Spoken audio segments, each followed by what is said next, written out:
Hello guys, ഞാനപ്പോൾ ഇന്ന് വന്നേക്കുന്നത് ഒരു വർക്ക് ഫ്രം ഹോമിൻ്റെ കാര്യം പറയാൻ വേണ്ടിയിട്ടാണ്. വീട്ടിലിരുന്ന് തന്നെ ചെയ്യാൻ പറ്റുന്ന ഒരു ചെറിയ തൊഴിലാണ്. ഞങ്ങളും അത് ചെയ്യുന്നുണ്ട്. അപ്പോൾ ആർക്കെങ്കിലും അത് ചെയ്യാൻ താല്പര്യം ഉണ്ടെങ്കിൽ കമൻറ്റ് ബോക്സിൽ വന്ന് ഡീറ്റെയിൽസ് ഒന്ന് പറയുക. നമ്മൾ ബാക്കി അതിൽ കൂടെ പറയുന്നതായിരിക്കും.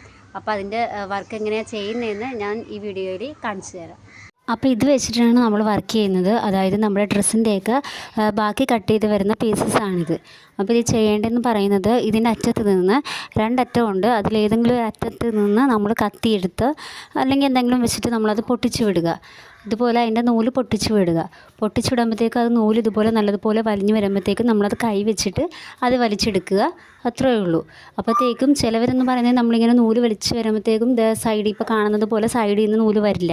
അപ്പം നമ്മളത് കൈ വെച്ച് ഒന്നുകൂടെ ജസ്റ്റ് അവിടെ നിന്ന് കൈ വെച്ചൊന്ന് പിഞ്ചി എടുക്കുമ്പോഴത്തേക്ക് അത് പിന്നെ ആ നൂല് വലിഞ്ഞ് വരാൻ തുടങ്ങും. അപ്പോൾ അത് വലിച്ചെടുക്കുക. പിന്നെ എന്ന് പറയുന്നത്, ഇതിൻ്റെ പ്രൈസ് എന്ന് പറയുന്നത് 1 കിലോയ്ക്ക് 40 രൂപ വെച്ചിട്ടാണ് ഇത് കൊടുക്കുന്നത്. അപ്പോൾ ഓരോരുത്തർ 5 കിലോ 6 കിലോ അങ്ങനെയൊക്കെ വെച്ചിട്ട് പൈസ കൂട്ടിമേടിക്കുന്നവരുമുണ്ട്. അപ്പോൾ ഇത് കൂടുതലും പ്രൊവൈഡ് ചെയ്യുന്നത് ആലപ്പുഴ, മണ്ണഞ്ചേരി, കലവൂര്, തുമ്പോളി, അങ്ങനെ പഴവീട്, അങ്ങനെ ഒരുപാട് പാവത്തട്ടി ഇപ്പോൾ ഇത് ചെയ്യുന്നുണ്ട്.